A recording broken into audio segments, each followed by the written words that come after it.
So in this lesson, we're going to take a look at Google Forms. So on the Level 2 test, there's actually quite a few questions and tasks related to Google Forms. So if you need a refresher on the basics of Google Forms, I've attached the Level 1 video to the Google slide deck. Go back and take a look at that. And then we're going to take a look in this video at just a couple of additional features that you may not use very often, and also a really cool way that you could possibly use Google Forms with your students in class. So let's take a look first of all at just kind of a refresher of some of the different settings that you can go through in a Google form and how you can set your form up. So I'm going to go up here to my gear, to my settings.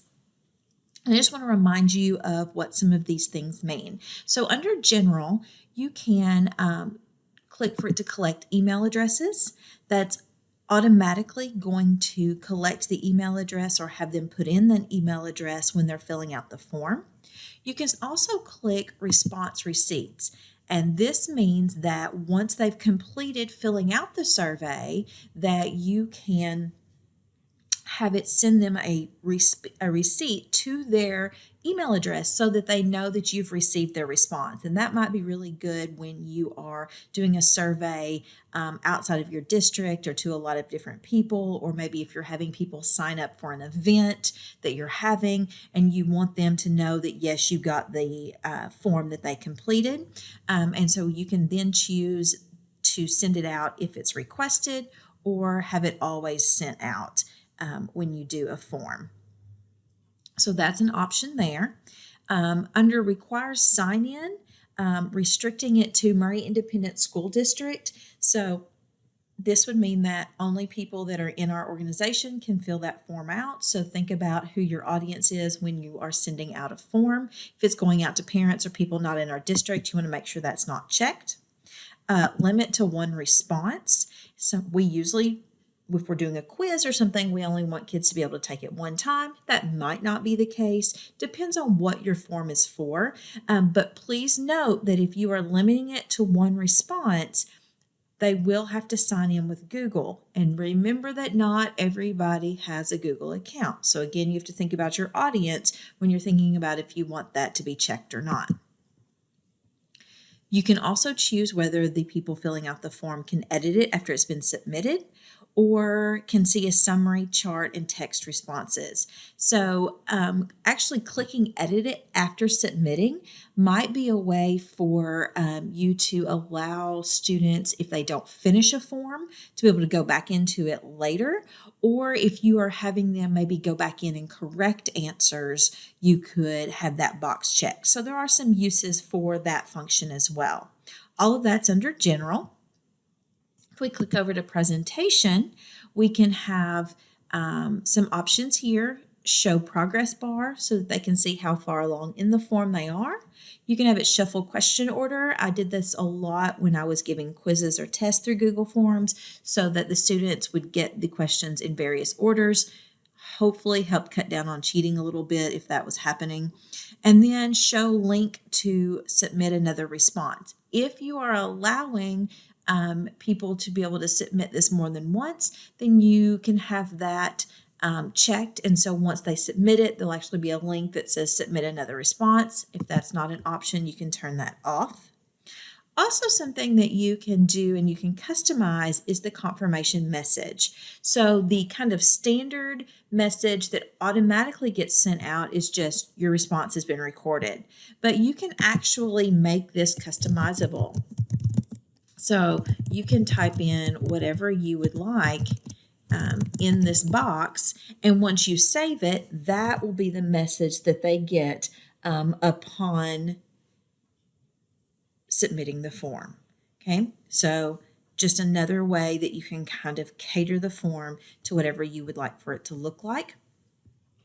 Then we have quizzes, and under this section, you can, if you want to, make the form a quiz.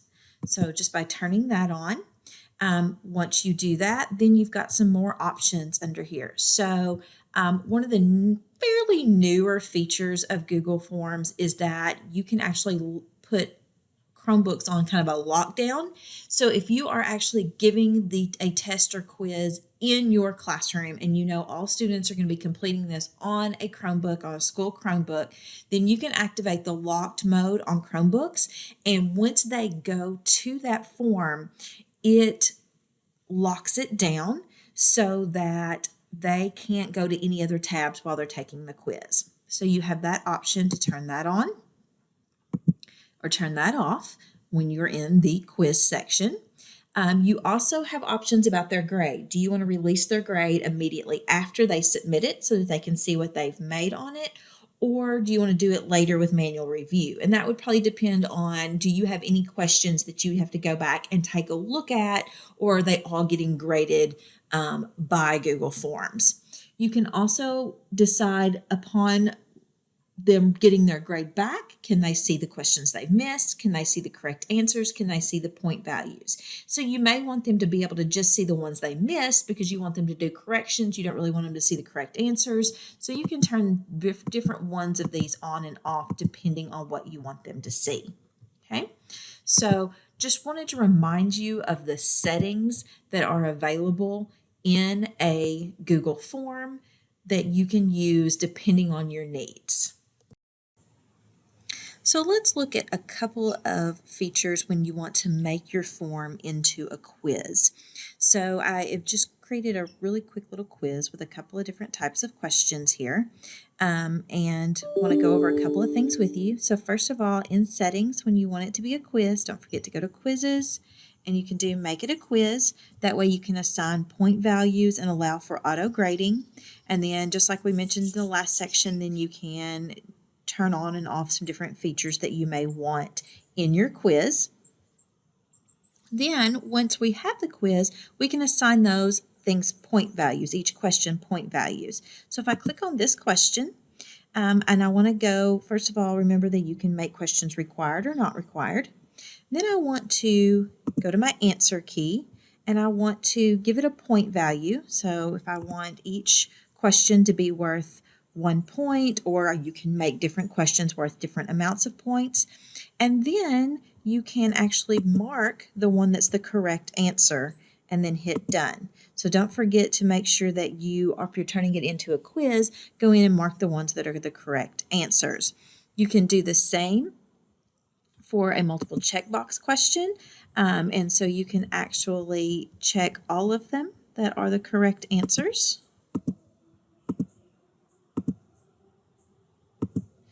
And, whoops, it would help if I was on the answer key. Sorry, guys. Mark all of them that are the correct answers.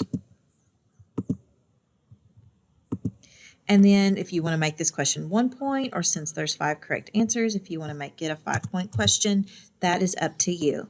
And go ahead and hit done. And then once you do that, you notice at the top it actually gives you your total number of points. So this is a 6-point quiz that I have. So just wanted to remind you how you set it up and apply point values for quizzes. So another feature on a Google form that I want to make you aware of is something called response validation. And you find that option on each question, so you can actually do a response validation for individual questions.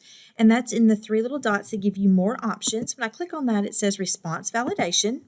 When I do that, I get this little section that pops up here that I can fill in. And so you have some options. So you can give the option that they have to select at least a certain number, select at most, or select exactly. And so if you do this, so if I say you have to select exactly, because there are 5 states and I even told them to choose, so select exactly and then put in 5 on this option, then when we do a preview of this form, and if I go through and I pick at the first one I choose, then it says you must select exactly 5 options. It puts it in red and it gives you kind of a warning. And so you go through and it's going to keep that warning on there until you have selected 5 options. So you can validate it and kind of make rules for the questions so you make sure you get the responses that you want. You also can choose something like choose at most. And so if you did choose at most, when we preview that, then as you start selecting, you don't get any kind of notification until you try to choose more than 5 options, because we said select at most 5. Then you get this warning, hey, you must select at most 5 options. You got to take one of those off.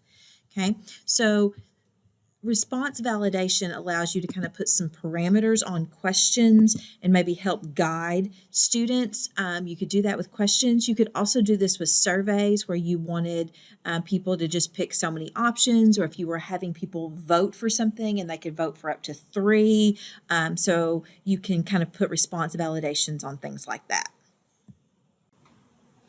Okay, so let's talk about a way that you can give feedback to your students as they are taking a quiz or after they take a quiz based on the answers that they get right or wrong.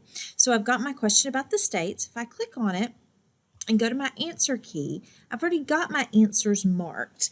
But there is this option down here to add answer feedback. So when I click on that, I get a couple of options. I can add feedback for incorrect answers, and I can add feedback for correct answers. So if you wanted to, under correct answers, do some kind of encouraging great job, or even give them some kind of feedback that would take them kind of to a higher level of thinking, then you could do that. Then you could add things in for incorrect answers that would maybe help with remediation. So you can actually add links to documents, or cancel that out. You could add YouTube videos, and that's what I'm going to do. So I want to say on this state question, if they get it incorrect, then I'm going to leave them feedback that says, please watch the following video. And I've got a link to a video about the 50 states, so I'm going to copy that, and I'm going to click on YouTube, paste in that URL, and I'm going to select it. When I hit save, now I've added some feedback to this if it gets incorrect answers. So I'm going to hit done and then show you what that looks like through a preview. So if I want to preview this form, go up here to preview. And I've got my quiz that pops up. So I'm going to answer the first question. And I'm going to answer the second question. So I've got it set. Remember that I have to choose 5. So I'm going to choose 5 answers here. Okay, so first of all, I want to remind you I clicked 6 instead of 5, so it gives me that warning. So I'm going to take one of those off. Now I've done 5, I'm going to hit submit. It tells me that I've completed the form, and then when I go to view my score, it's going to show me, depending on my settings, which ones I got right or wrong, what the correct answers are. And then on my states question, when I scroll down, I get the correct answers. And then there's that feedback that I put in. And then the students can click on the video, or they can open the document or the link to a web page, whatever you have put in there as feedback. And that can offer them some remediation immediately after they take a quiz to kind of help them learn what they missed. So now let's look at how we can have the form go to different sections based on responses to answers to questions.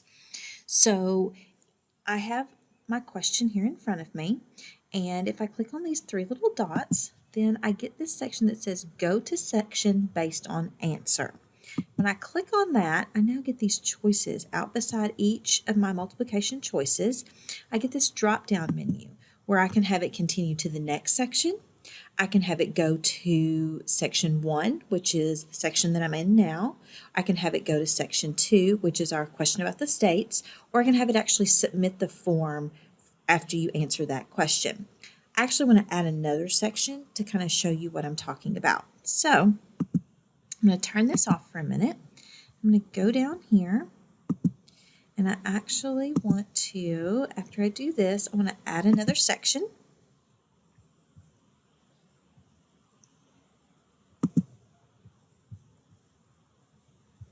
Come on. There we go. And I'm going to call this section Adding by Fours Song. And I have an adding by 4 song that I'm going to add in to here. And so I'm going to copy that. Oops.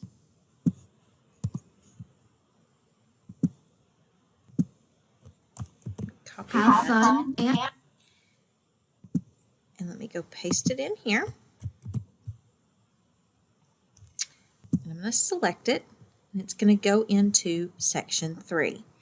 So now I'm going to go back up to my 4+4 question, and I'm going to click on it again, click on my 3 little dots, and do a go to section answer.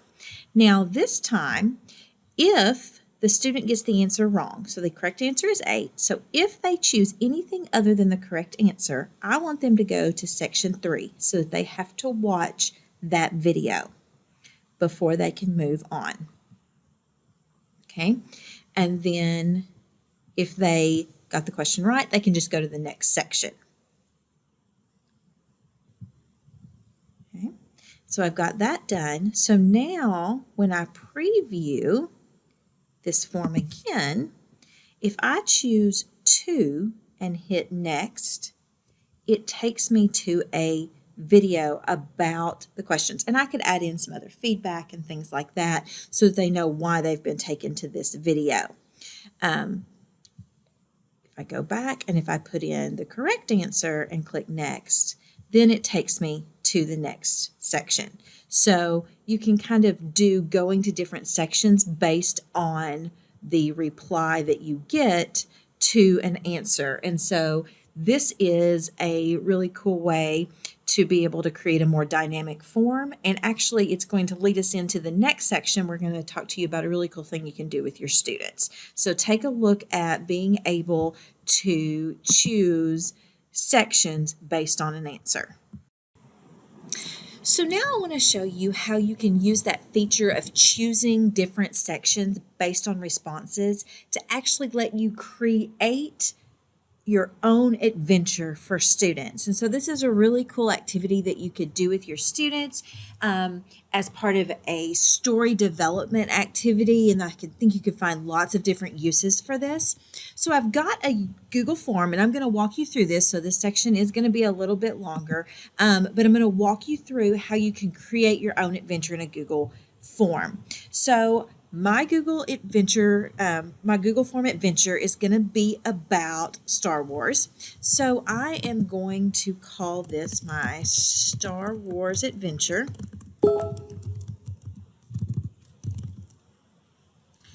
And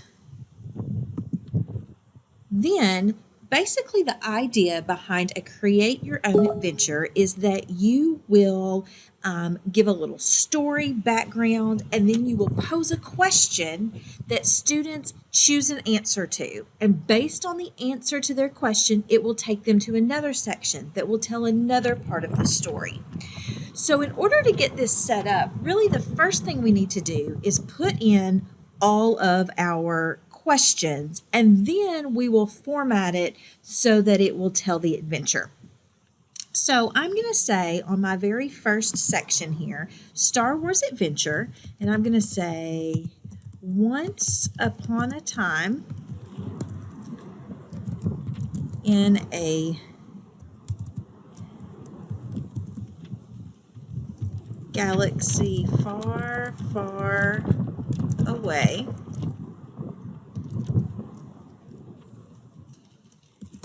okay, and then I'm going to say, you are a young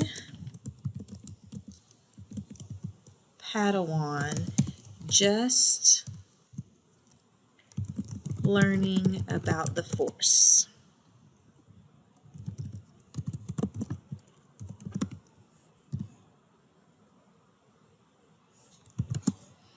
Okay, now I want to give them a question. So my first question is going to be, what color lightsaber will you choose?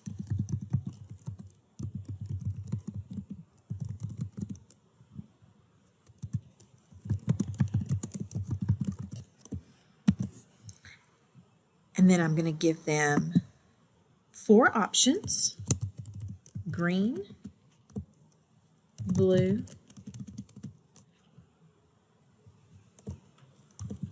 purple, and red. If you want to get really creative, you can also go in and add images to go along with these.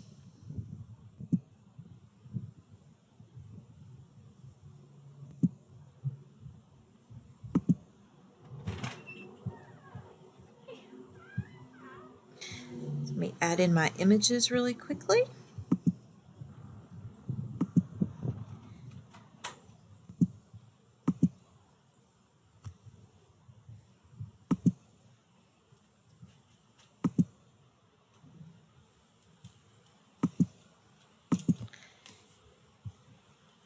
So there's my first question. Now, for each additional question, you are going to want to put in a new section. So each question is going to come in a new section. So I'm going to add the next section.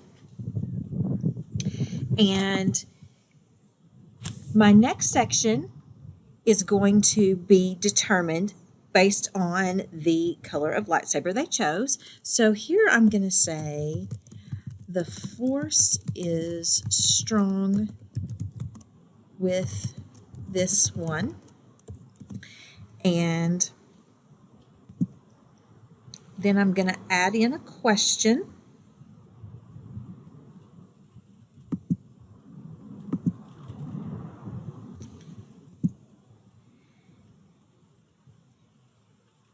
And so the question is, what path will you choose?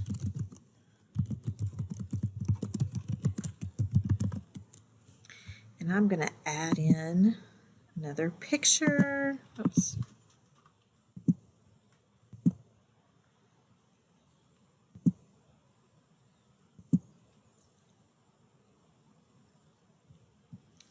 And my options are going to be light and dark.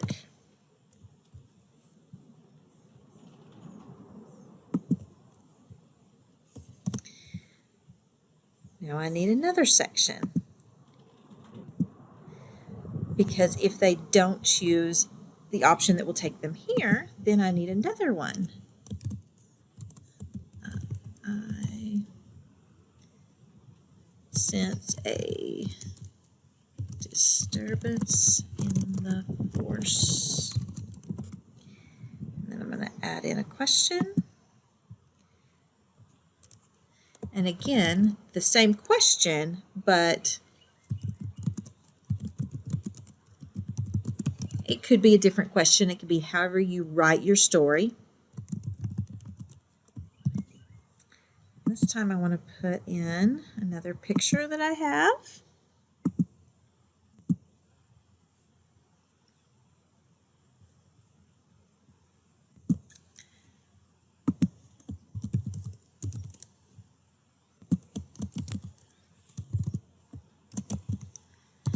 Okay. Now I need another section, depending on if they choose light or dark.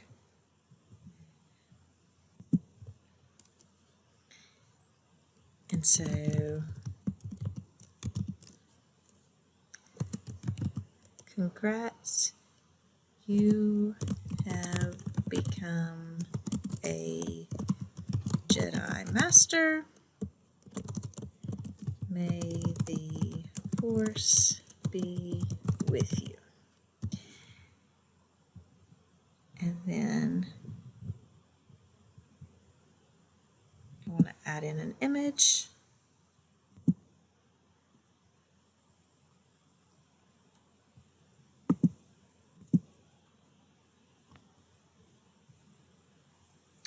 Then I want to add in another section that says, you have become a Sith Lord. And then I'm going to add in a picture here.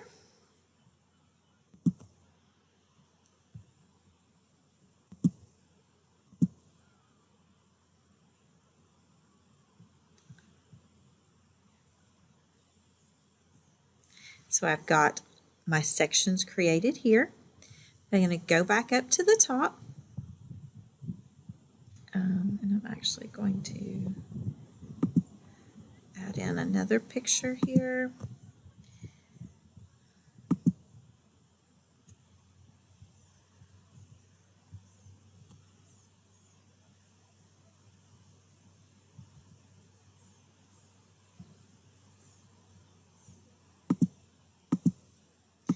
You can edit it, move those pictures however you would like. So now, if I just preview the form, I can see that I've got my questions. But when I click next,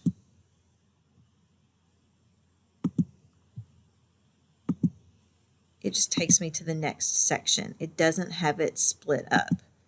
So I don't want that. I want it to go to different sections based on my answers. So I'm going to go back out so I can edit my form. And so I'm going to go down and I'm going to choose go to section based on answer. So here, if they choose green, then I want them to go to the force is strong with this one.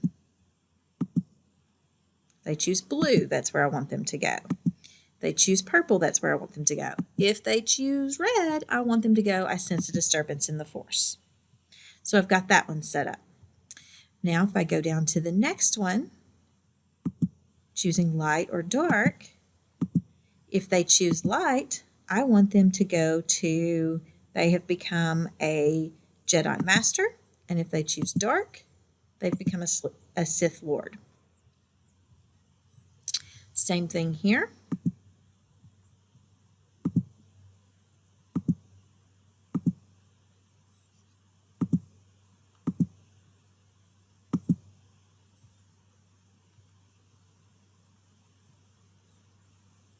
Okay, and so now I have all my sections done. And so the only other thing that I want to do is go to settings, and on presentation, then I want to put in